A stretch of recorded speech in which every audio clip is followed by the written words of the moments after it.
जय श्री कृष्णा।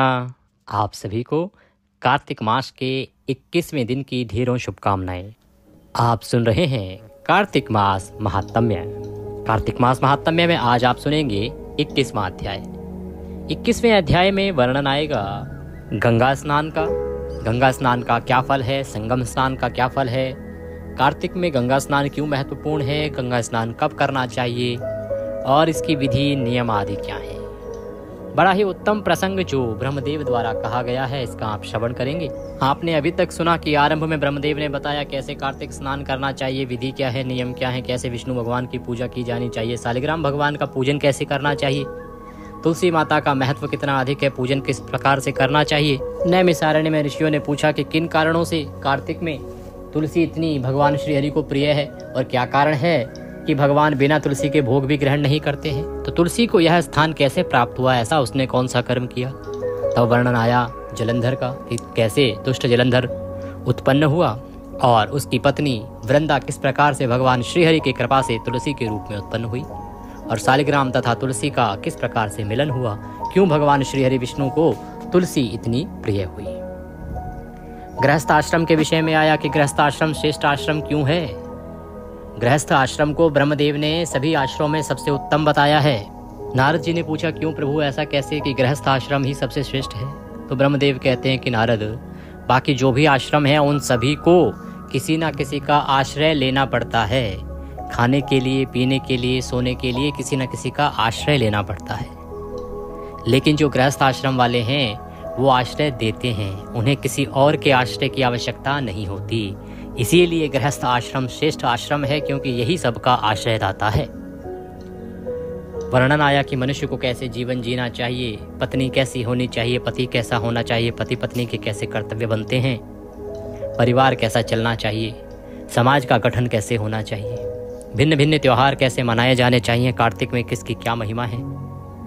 पिछले कुछ अध्यायों में आपने सुना कि यम पंचक जो आता है, जो धनतेरस से और भाई दूज तक चलता है, उसमें किस किस दिन क्या क्या करना चाहिए और तदुपरांत आरंभ हुआ गंगा स्नान का महत्व और वर्णन। तो आज हम सुनेंगे आज का अध्याय जिसमें गंगा स्नान के विषय में महत्वपूर्ण वर्णन आने वाला है। कार्तिक मास महात्म्य में जो कि ब्रह्मदेव द्वारा लिखा गया है, जो जिसे मैं कहूँ कि असली या ओरिजिनल जो पुराण है, जो संस्कृत में लिखित है, इसमें 34 अध्याय हैं प्रिय दर्शकों।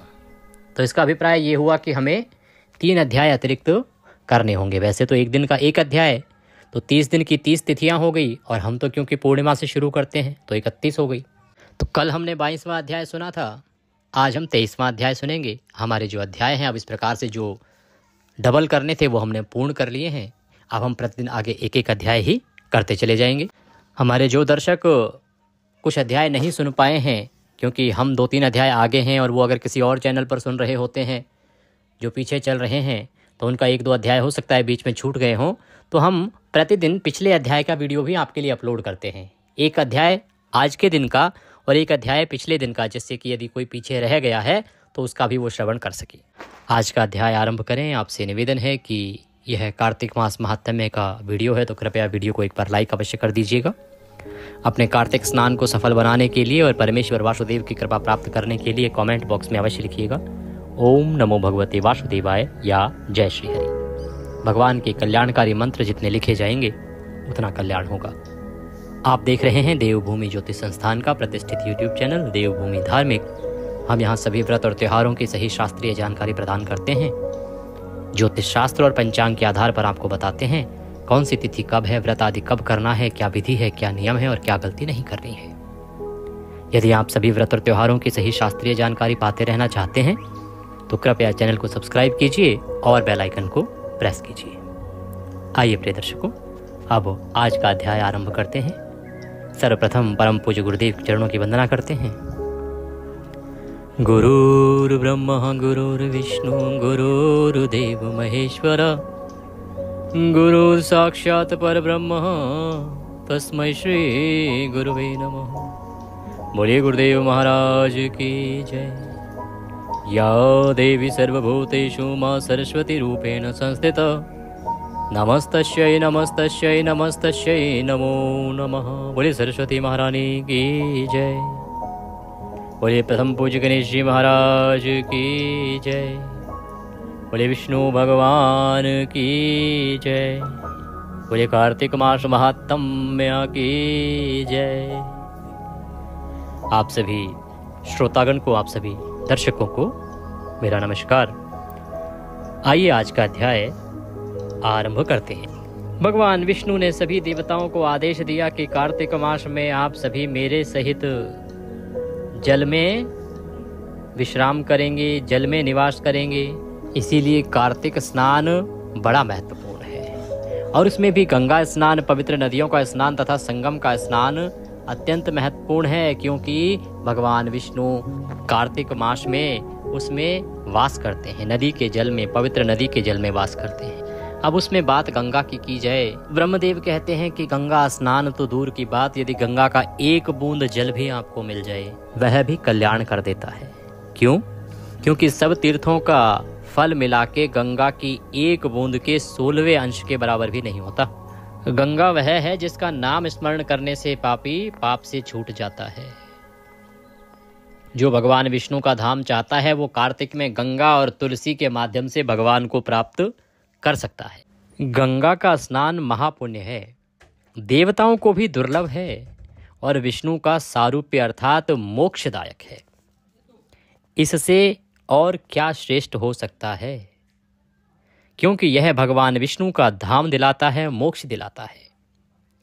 जिस गंगा में पाप करने वाले पापी भी सब पापों से छूट विमान में सवार होकर परम पद को जाते हैं, जहां स्नान करने वाले लोग माता पिता के हजारों कुल तार कर विष्णु के परम पद को पाते हैं। अगर गंगा में कोई स्नान करता है तो उसके माता पिता अर्थात ननिहाल पक्ष और ददिहाल पक्ष, दोनों ही पक्षों के हजारों कुल जो हैं उनका उद्धार हो जाता है। जो कोई सदा गंगा जी का स्मरण करता है उसने सब तीर्थों में स्नान किया और सब पुण्य क्षेत्रों में वास किया, इतना पुण्य प्राप्त होता है। ब्रह्मदेव कहते हैं कि गंगा का नाम जप ही बहुत कुछ कर देता है। केवल गंगा नाम जपते रहिए, उस नाम जप से ही इतना पुण्य प्राप्त होगा जितना कि सभी तीर्थों में वास करने के बाद प्राप्त होता है। जहां स्नान करता मनुष्य को देख पापी भी राजा हुआ, उसके अंग के स्पर्श से देवताओं का राजा हुआ। तुलसी के मूल की मिट्टी और गंगा की मिट्टी, विष्णु के पद से उत्पन्न गंगा, ये सब विष्णु लोक को प्राप्त करने वाली हैं। तुलसी जहाँ लगी होती है, उनका जो मूल होता है ना, उस स्थान की यदि आप मिट्टी लें या गंगा की मिट्टी लें, उसे मस्तक पर लगाएं तो इससे ही मनुष्य का उद्धार हो जाता है और विष्णु लोक प्राप्त हो जाता है। गंगा, तुलसी और स्थिर विष्णु की भक्ति मनुष्यों को बहुत दुर्लभ है। सद्धम और प्रदेश की चरण रेणु, गंगा की मिट्टी, तुलसी की मिट्टी तथा गंगा और तुलसी की भक्ति, इनसे वैकुंठ पद मिलता है। हम सब गंगा के निकट जाएंगे, सब गंगा को देखेंगे, ऐसा विचार करने वाला मनुष्य विष्णु लोक को पाता है। कहते हैं राजन, गंगा की महिमा विष्णु भी सैकड़ों वर्षों से नहीं कह सकते, दूसरा कोई क्या कहे। यहाँ देव ऋषि नारद जो कि पृथुनाम राजा को वृतांत सुना रहे हैं, वो कह रहे हैं कि गंगा की जो महिमा है उसको तो स्वयं विष्णु भी अगर कहने लगे तो सैकड़ों वर्ष लग जाएंगे, तो फिर मैं तो हूं ही क्या। माया सब संसार को जल्दी मोहित करती है, गंगा का नाम और तुलसी की भक्ति संसार रूपी पाश काटने वाली है। भगवान श्री हरि विष्णु की जो माया है, जिसे त्रिगुणमयी माया कहते हैं, गीता के 7वें अध्याय में आपने सुना होगा, त्रिगुणमयी मेरी माया बड़ी दुस्तर है। भगवान श्री हरि विष्णु की जो माया है 3 गुणों वाली, यह किसी को छोड़ती नहीं है। परंतु यदि कोई मनुष्य गंगा का स्नान करता है, तुलसी की भक्ति करता है, तो इसका पाश भी कट जाता है, वह भगवान की इस माया के जाल से भी निकल जाता है। एक बार जो कोई गंगा ऐसा नाम लेता है, वह मनुष्य सब पापों से छूट विष्णु लोक को पाता है। जो 12 कोश गंगा में जाता है, वह सब पाप छोड़ स्वर्ग को प्राप्त होता है।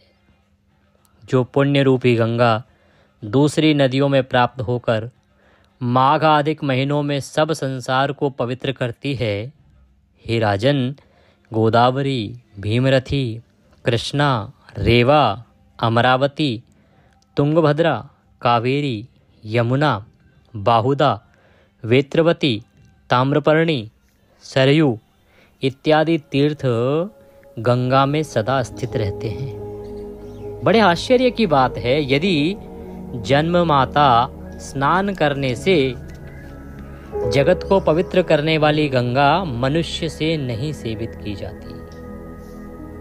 कहते हैं कि मनुष्यों का पूर्ण रूप से संरक्षण करने वाली, उद्धार करने वाली, संसार से तारने वाली गंगा का यदि किसी ने सेवा नहीं की तो ये बड़े आश्चर्य की बात है। तीर्थ और क्षेत्रों में उत्तम काशी है, सब देवताओं से सेवित है। तीर्थ क्षेत्रों की अगर बात करें तो उसमें सबसे उत्तम काशी है, और यहाँ पर सभी जो देवता हैं वो आके सेवा करते हैं। वे कान धन्य हैं जो बहुत सुनते हैं, जिनसे काशी की कथा सुनी गई। श्रुतिज्ञों का यह मत है, जो अविमुक्त क्षेत्र काशी का सदा स्मरण करते हैं, वे पाप रहित देवताओं के तुल्य होते हैं। 100 योजन में बैठा होवे, जो काशी का स्मरण करे, तो पापों से युक्त भी होवे, परंच पापों से बंधे नहीं। प्राणांत के समय मेरे प्यारे, अविमुक्त क्षेत्र का जो स्मरण करे तो पापों के समूह को छोड़ स्वर्ग के भोग को प्राप्त हो। काशी के स्मरण के प्रभाव से स्वर्ग से फिर मनुष्य लोक में एक राजा होकर अनेक प्रकार के सुख भोग काशी में जाकर मोक्ष को प्राप्त होता है। कहते हैं कि यदि कोई काशी नाम केवल जप लेता है, काशी का केवल स्मरण कर लेता है, अंत समय में तो उसके सारे पाप नष्ट हो जाते हैं और वह स्वर्ग लोक को जाता है। और जब तक उसके पुण्य रहते हैं तब तक वो स्वर्ग में रहता है, फिर पुनः मनुष्य लोक में राजा के रूप में उत्पन्न होता है और फिर उसे काशी में जाकर पुनः मोक्ष की प्राप्ति होती है। काशी के गुण बहुत कहने से क्या लाभ, नाम लेने से धर्म, अर्थ, काम, मोक्ष दूर नहीं होते। गंगा यमुना का संगम भी बहुत उत्तम है, जिनके दर्शन मात्र से मनुष्य परम गति को प्राप्त होते हैं। गंगा और यमुना का जो संगम है, उसका यदि दर्शन भी मनुष्य कर ले तो उससे भी परम गति प्राप्त हो जाती है। माघ के महीने में, मकर के सूर्य में गंगा स्नान पान करने वालों को पवित्र करती है। गंगा संसार को इंद्र के नगर को ले जाती है, अर्थात स्वर्ग को ले जाती है। जिस गंगा को लिंग रूप महादेव भजते हैं, उस गंगा की महिमा कैसे कही जाए। कहते हैं कि हरि रूप लिंग हैं, लिंग रूप हरि हैं, कुछ अंतर नहीं है। भेद करने वाला पाप को प्राप्त होता है। रुद्राय हरि युग के अंत में संसार का नाश करते हैं। रुद्र ही विष्णु रूप करके संसार को पालते हैं। विष्णु जी ब्रह्मा होकर संसार को उत्पन्न करते हैं। ब्रह्मा, विष्णु, महेश, इनमें जो कोई भेद मानता है वह जब तक सूर्य चंद्र नक्षत्र रहते हैं तब तक नरक भोगता है। यह वर्णन आपने शिव महापुराण में भी सुना होगा। जब मैं शिव महापुराण सुना रहा था आपको, वहाँ भी वर्णन आता है। भगवान शंकर कहते हैं कि उनके भक्त अर्थात शिव के भक्त यदि विष्णु में फर्क करते हैं तो वह भक्त उन्हें कभी प्रिय नहीं होता। जब विष्णु पुराण मैंने पढ़ा, वो भी पिछले दिनों सुना ही रहा था मैं आपको, तो आपने सुना होगा। उसमें वर्णन आता है कि जो विष्णु भक्त भगवान शंकर का अप्रिय करता है या उनके विरुद्ध कुछ बोलता है या उनके लिए अपमानित शब्दों का प्रयोग करता है या उनको विष्णु से कमतर मानता है, वह कभी विष्णु भक्त नहीं हो सकता। ऐसा मनुष्य सदा नरक में पड़ा रहता है। तो यही कहते हैं पुराण हमारे, यही कहते हैं भगवान शंकर, यही कहते हैं भगवान विष्णु के भक्त चाहे किसी का भी क्यों ना हो, लेकिन तुलना करना ही अनुचित है। दोनों परमेश्वर हैं, दोनों एक ही रूप हैं। जब संहार करना है तो महेश भी वही, जब पालन करना है तो विष्णु भी वही। कहते हैं कि जो दोनों में भेद करे सो नरकगामी होए, तो कभी दोनों में भेद नहीं करना चाहिए। जो मनुष्य विष्णु ब्रह्मा महेश महादेव इनको एक रूप देखता है सो परम आनंद गति को प्राप्त होता है। यह शास्त्रों का निर्णय है। काशी में विश्वेश्वर का लिंग ज्योति रूप है, उनके दर्शन से मनुष्य परम ज्योति को प्राप्त होता है। जिसने काशी की प्रदक्षिणा की उसने 7 द्वीप पृथ्वी की प्रदक्षिणा की। नर्मदेश्वर शालिग्राम मिट्टी लकड़ी पत्थर लिखी महादेव की विष्णु की मूर्ति बड़ी उत्तम है। वहाँ विष्णु जी रहते हैं जहाँ तुलसी का वन है, वहाँ पुराण का पूजन है, वहाँ विष्णु जी रहते हैं। पुराणों के सुनने में भक्ति गंगा स्नान के तुल्य है। कहते हैं कि जिसने काशी की प्रदक्षिणा कर ली उसको उतना फल मिल जाता है मानो उसने 7 द्वीपों की प्रदक्षिणा कर ली। 7 द्वीप कहे गए हैं ना, पृथ्वी कितनी बड़ी, 7 द्वीपों में 7 समुद्र आप सुने होंगे आपने, 7 समुद्र। तो जो 7 द्वीप हैं उन 7 द्वीपों की प्रदक्षिणा करना अकेले काशी की प्रदक्षिणा करने से पूरा हो जाता है। नर्मदेश्वर शालिग्राम मिट्टी पत्थर महादेव की और विष्णु की उत्तम मूर्ति, इन सभी स्थानों पर विष्णु जी रहते हैं। और जहाँ तुलसी का वन है वहाँ तो निश्चित विष्णु रहते हैं, और जहाँ पुराणों का पूजन होता है वहाँ भी विष्णु जी वास करते हैं। पुराणों के सुनने में भक्ति गंगा स्नान के तुल्य है। कहते हैं कि पुराण बाँचने वालों को हरि का रूप जानना चाहिए, उसकी भक्ति करने वाले लोगों को रोज रोज गंगा स्नान का फल है। जो पुराण आपको सुनाता है, जो पुराण बाँचता है, जो पुराण का पाठ करता है, जिससे आप पुराण सुनते हैं, यदि आप उसकी भी भक्ति कर लेते हैं तो उससे इतना फल मिल जाता है जितना रोज रोज गंगा स्नान से मिलता है। पुराण बाँचने वालों में जो भक्ति है सो प्रयाग तुल्य है। संगम जो प्रयाग है ना, तो जितना पुण्य उसका है उतना ही पुराण बाँचने वालों की भक्ति का है। जो पुराण धर्म कथन करके संसार रूपी समुद्र में प्राप्त संसार का उद्धार करता है वह विष्णु रूप है, संशय नहीं है। गंगा के समान तीर्थ नहीं, माता के समान गुरु नहीं, विष्णु के समान देव नहीं। नास्ति गंगा समम तीर्थम, नास्ति मात्र समो गुरु, नास्ति विष्णु समो देवो, नास्ति तत्वम गुरु परम। तो विष्णु के समान देव नहीं और गुरु से परे तत्व नहीं। वर्णानाम ब्राह्मणः श्रेष्ठ, हस्तार कारणम यथा शशि, यथा पयोधि सिंधुनाम तथा गंगा नदी सुच। अर्थात वर्णों में ब्राह्मण श्रेष्ठ है और नक्षत्रों में चंद्र श्रेष्ठ है, समुद्रों में क्षीर सागर और नदियों में गंगा श्रेष्ठ है। गंगा जी का नाम पाप रूपी वन जलाने की शक्ति रखता है। संसार रूपी रोग नाश करने वाले गंगा को यत्न से सेवन करना चाहिए। गायत्री और गंगा दोनों पाप के नाश करने वाली हैं। इनकी भक्ति से हीन मनुष्य भ्रष्ट जानना चाहिए। जो इनकी भक्ति नहीं करता, गायत्री की भक्ति नहीं करता, गंगा की भक्ति नहीं करता, विष्णु की भक्ति नहीं करता, ऐसे मनुष्यों को सर्वथा भ्रष्ट जानना चाहिए। वेद की माता गायत्री, लोक की माता गंगा दोनों सब पापों का नाश करने वाली हैं। अहो बड़े आनंद की बात है, महाभागिनी गंगा पापों के नाश करने वाली प्रसिद्ध है। स्नान पान दर्शन से मोक्ष देने वाली गंगा के बूंद मात्र से मनुष्य पाप छोड़ परम पद को प्राप्त होता है। हे राजन, जिस गंगा जल के सेवन से सगर के सब लड़के सब पाप छोड़ मोक्ष को प्राप्त हुए, ऐसी पुण्यदायिनी गंगा में कार्तिक में एक बार अवश्य स्नान करना चाहिए। जो मनुष्य कार्तिक में गंगा स्नान करता है या भीष्म पंचक में गंगा स्नान करता है वह निश्चित ही वैकुंठ को प्राप्त करता है। तब सभी ऋषि बोले कि हे महाराज, विष्णु जी के पांव से उत्पन्न गंगा की कथा क्या है, सो कथा सुनाओ। तब सूत जी महाराज उन्हें कथा सुनाने लगे। कहते हैं कि विष्णु के ध्यान में प्राप्त सब मुनियों ध्यान से सुनो। जैसे नारद जी ने पृथु राजा से कहा, कहने वाले सुनने वालों को महापुण्यकारी पाप नाशन मोक्ष देने वाला उपाख्यान सुनाता हूँ। इंद्र आदि देवताओं के पैदा करने वाले कश्यप नाम मुनि हुए।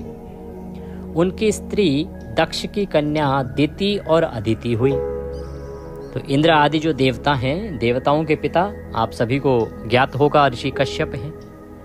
और ऋषि कश्यप की 2 पत्नियां थी जो राजा दक्ष की बेटी थी। एक का नाम था दिति और एक का नाम था अदिति। अदिति देवताओं की माता थी और दिति दैत्यों की माता हुई।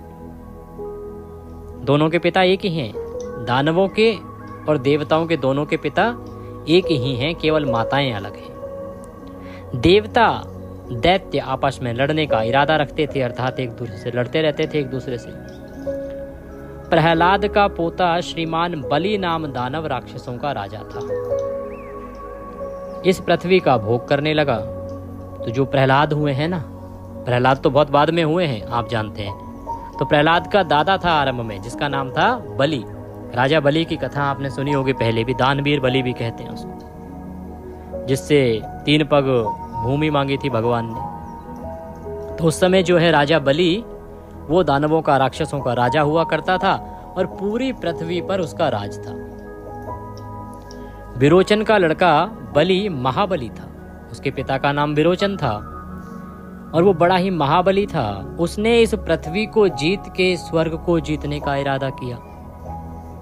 ऐ द्विजेंद्रों, उसकी फौज का हम क्या वर्णन करें। 10,000 कोटि लक्ष हाथी, उतने ही घोड़े तथा रथ, हाथी में 500 पैदल, कोटि मंत्री युक्त, कुंभांड कुपर्ण नाम मंत्री, बलि के समान बाणासुर पुत्र, बल और सेना से कम नहीं था। देवताओं के वास्ते ध्वजा और छत्रों से आकाश को लांघते हुए सेना युक्त बलि ने प्रस्थान किया। तो राजा बलि ने जब पृथ्वी पर नियंत्रण कर लिया, राज स्थापित कर लिया, तो उसने सोचा कि चलो अब स्वर्ग की ओर प्रस्थान किया जाए। तो राजा बलि चल दिए स्वर्ग पर आक्रमण करने के लिए, बड़ी लंबी चौड़ी फौज लेके, विशालकाय सेना लेके। जब बलि नाम दानव वृत्रासुर के शत्रु इंद्र के नगर में जाके प्रवेश किए, सिंह तुल्य राक्षसों ने इंद्र का नगर रोक लिया, अर्थात घेर लिया। तब इंद्र आदि सब देव युद्ध करने को निकल आए। तो बलि ने क्या किया कि गए और जाके इंद्र की नगर को घेर लिया, चारों तरफ से घेर लिया। तब देवता निकल आए युद्ध करने के लिए। देवता और राक्षसों का घोर युद्ध शुरू हो गया। कल्पांत में मेघ और डिंडिम के समान युद्ध हुआ। उस समय कल्प का अंत होने वाला था, तो बड़ा ही भयंकर विकराल युद्ध हुआ। अत्यंत दारुण संग्राम में देवता राक्षसों पर, राक्षस देवताओं पर बाण चलाते हैं। असुर को मार डालो, काट डालो, ऐसा शब्द हुआ। देवताओं के नगरों के शब्द से, राक्षसों के सिंहनाद से, बाण, घोड़ा, हाथी, धनुष के लोक शब्द में हुए। देवता दैत्यों के बाणों से उठी अग्नि देख सब लोग अकाल में प्रलय मानने लगे। दोनों के बीच इतना भयंकर संग्राम हुआ कि जैसे लोगों को लगने लगा कि प्रलय आ गई है। अब सोचिए, जब राक्षसों में श्रेष्ठ राक्षस, महाशक्तिशाली राक्षस और सभी श्रेष्ठ देवतागण यदि एक दूसरे से युद्ध करेंगे तो क्या हालात होंगे। तो आम आदमी के लिए वो प्रलयकारी हालात थे।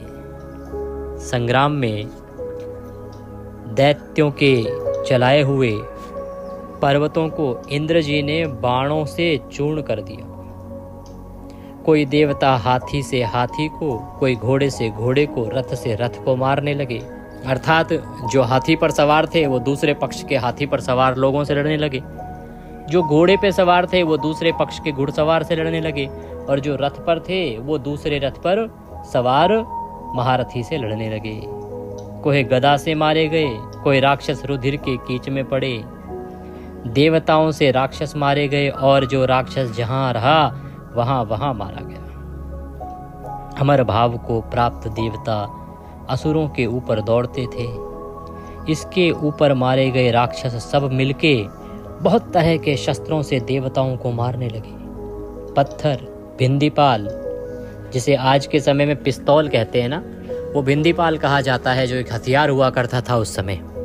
भिंदीपाल से युद्ध किया, तलवार से युद्ध हुआ, फरसा से, तोमर से, परिध से, छुरी से, भाला, चक्र, शंकु, मूसल, अंकुश, लामपल, पट्टिश, शूल, कुठार, पाश, बाण, मुदगर, इनसे राक्षसों को मारने लगे। रथ, हाथी, घोड़े, पैदल, इनसे संग्राम बढ़ने लगा। देवता भी राक्षसों पर अनेक तरह से हथियार चलाने लगे। इस प्रकार हजारों वर्ष तक दारुण होता रहा, अर्थात युद्ध होता रहा, भयंकर युद्ध होता रहा। 1-2 वर्ष नहीं, हजारों वर्ष तक। आज देखिए कितना समय हुआ रशिया और यूक्रेन के बीच युद्ध हुए, 3 साल से लगभग युद्ध चल रहा है। अब 3 साल के युद्ध में ही ये दुनिया जो है ना, वो 2 पलड़ों में बट गई। हर तरफ कहीं महंगाई, कहीं ये, कहीं वो, हालात खराब हैं जी। युद्ध, रशिया यूक्रेन युद्ध के चक्कर में आप सोचो, देवताओं और दानवों का जब युद्ध छिड़ा होगा और वो भी हजारों वर्ष चला होगा, तो इस प्रकृति का क्या हाल रहा होगा। फिर राक्षसों का बल बढ़ने पर देवता लोग देवलोक को छोड़ के भाग गए और पृथ्वी में घूमने लगे। जब देवताओं को लगने लगा कि अब राक्षसों से पार नहीं पाया जाएगा, अब राक्षसों को हराना संभव नहीं है, तो मैदान छोड़ के, स्वर्ग छोड़ के सब देवता भाग गए और आम आदमी की तरह पृथ्वी पर छुप छुप के घूमने लगे। नारायण भक्ति में लगे बलि, दानव 3 लोक में राज्य भोगने लगे। तो इस प्रकार से जब देवता भाग गए तो भगवान विष्णु के परम भक्त जो राजा बलि हैं, वो 3 लोकों के राजा हो गए। अब पाताल भी उनका, स्वर्ग भी उनका, पृथ्वी भी उनकी। तो तीनों लोकों के राजा बलि हुए। बस एक ही गुण था उनमें, वो गुण था भगवान की भक्ति। वो नारायण की भक्ति सदा किया करते थे। महालक्ष्मीवान दैत्यों का इंद्र बलि यज्ञ करने लगा। स्वर्ग में इंद्र होकर दिक्पालों के स्थानों के काम आप ही करने लगा। तो जो बलि था अब वह इंद्र बन बैठा। इंद्र के जो भी काम थे वह बलि करने लगा। देवताओं की प्रसन्नता के वास्ते ब्राह्मणों से कहे हुए यज्ञों में भाग को स्वयं लेने लगा। तो देवताओं को कहाँ से शक्ति मिलती थी? जब ब्राह्मण हवन पूजन करते थे, यज्ञ करते थे, उसमें आहुतियां मिलती थी देवताओं को, तो उससे उनको शक्ति मिलती थी। अब क्या हुआ कि उसके स्थान पर इंद्र की जगह पर बलि आ गया। तो बलि ने कहा, ये सब तो मैं लूंगा। अब जो आहुति दी जाएगी इंद्र के नाम पे, देवताओं के नाम पे, वो शक्ति मुझे मिलेगी। तो उसको भी अब राजा बलि जो दानव है वह भोगने लगा। और जो अन्य देवता थे उनके कामों को भी उसने अपने ही हाथ में ले लिया। अलग अलग राक्षसों को बिठा दिया जी, सबके सभी के कामों पर, देवताओं के स्थानों पर वो राक्षस बैठ गए और सब उन देवताओं की स्थान पर जो आहुतियां, यज्ञ आदि का फल आता था उसको ग्रहण करने लगे। तो देवताओं की माता अदिति अपने लड़कों को दुखी देख दुखी हुई, क्योंकि देवताओं की माँ है और जब किसी के पुत्र परेशान हो तो माँ तो दुखी होती ही है। वृथा इस स्थान में नहीं रहूंगी, ऐसा विचार करके हिमवान पर्वत में गई। इंद्र के राज्य और दैत्यों की हार की इच्छा करती थी। विष्णु में ध्यान लगाकर तपस्या करने लगी। कुछ काल आहार फल खाकर, कुछ काल गिरे हुए पत्तों से, कुछ काल पवन आहार करके और कुछ काल बैठी एक पांव से खड़ी, कुछ काल पांव के अगले भाग से खड़ी होकर परमात्मा का ध्यान करती। तो जो माता हैं देवताओं की, वो अब छोड़ के चली गई हैं सब कुछ और हिमालय में रहने लगी हैं। वहाँ कड़ी तपस्या कर रही हैं, भगवान विष्णु का ध्यान लगा रही हैं। पहले फूल पत्र खा के रहती थी, फिर धीरे धीरे सब खाना छोड़ दिया। कठिन तपस्या से और कठिन होती चली गई। पांव के अगले भाग पर खड़ी होकर अब तपस्या कर रही हैं। देवताओं के 1000 वर्ष दुष्कर तपस्या करती रही। देवताओं की माता ने मनुष्यों के 1000 वर्ष नहीं, देवताओं के 1000 वर्ष, अगर मनुष्यों के वर्षों की तुलना करेंगे तो कई करोड़ों वर्ष हो जाएंगे। इतने लंबे समय तक देव माता तपस्या करती रही भगवान विष्णु की। मायावी राक्षस ऐसा सुन के देवताओं का रूप धारण करके अदिति के पास जाकर बोले, हे माता, क्यों परम दारुण तपस्या करती हो? देह के सुखाने का कारण दुख छोड़ दो। पंडित लोग मेहनत से साध्य सुकृत को नहीं जानते। धर्म में प्राप्त होकर शरीर यत्न से रक्षण करना चाहिए। जो लोग शरीर का रक्षण नहीं करते वे आत्मघाती कहलाते हैं। इस कारण उठो, हम लोगों को दुखी ना करो। माता से रहित मनुष्य, गोवें, पशु, सर्प, वृक्ष सुख नहीं पाते, मुर्दा के तुल्य रहते हैं। दरिद्री, रोगी, परदेशी माता के दर्शन मात्र से परम सुख पाते हैं। अन्न, जल, धन, स्त्री से कभी मनुष्य विमुख हो जाए पर माता से विमुख नहीं हो सकता। जिसके घर में धर्मयुक्त माता नहीं, पतिव्रता स्त्री नहीं, उसे वन में जाना चाहिए। नारायण की भक्तिहीन, धर्म समीचीन, भोग रहित धन, स्त्री पुरुष रहित जैसे घर होता है, वैसे ही माताहीन होता है। इससे माता तुम अपने लड़कों की रक्षा करो। इस प्रकार दैत्यों से कही हुई भी अदिति समाधि से चलायमान नहीं हुई। तो क्या किया कि जैसे ही राजा बलि को पता लगा कि भाई देवताओं की माँ इतनी कठिन तपस्या कर रही है, तो उसे भी लगा कि भगवान विष्णु अगर प्रसन्न हो गए और वर दे दिया तो फिर तो कोई रोक नहीं सकता। तो उसने देवताओं का रूप धारण किया और अपनी माँ के सामने जाके बोले कि माता, आपको कुछ हो जाएगा तो अच्छा थोड़ी है। और फिर मनुष्य का ये कर्तव्य नहीं है कि वो अपने इस देह का नुकसान करे, देह का रक्षण करना ही उसका कर्तव्य है। अगर आपको इस प्रकार से कुछ हो गया तो आपके लड़कों को लोग दोष देंगे, तो कृपया आप ऐसा ना करें।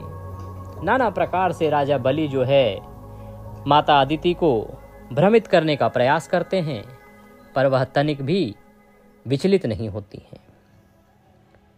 तब दैत्य लोग विष्णु के ध्यान में प्राप्त देवताओं की माता को देख क्रोध से उनको मारने का इरादा करते हैं, उनको मारने की इच्छा करने लगे। प्रलय के मेघों के शब्द को करते हुए लाल नेत्र दैत्यों ने दाढ़ों के अग्रभाग से अग्नि पैदा की। उस अग्नि ने 100 योजन वन के साथ सब दैत्यों को जला दिया। सो अदिति ने कुछ नहीं जाना। जो देवताओं की माता खाली अग्नि से बची, तो जैसे ही दानवों ने तीव्र अग्नि का प्रहार किया तो सारा जंगल 100 योजन तक जल गया। आसपास के सब जीव जंतु सब कुछ जल गए, परंतु माता अदिति का कुछ नहीं हुआ, वो सुरक्षित रही।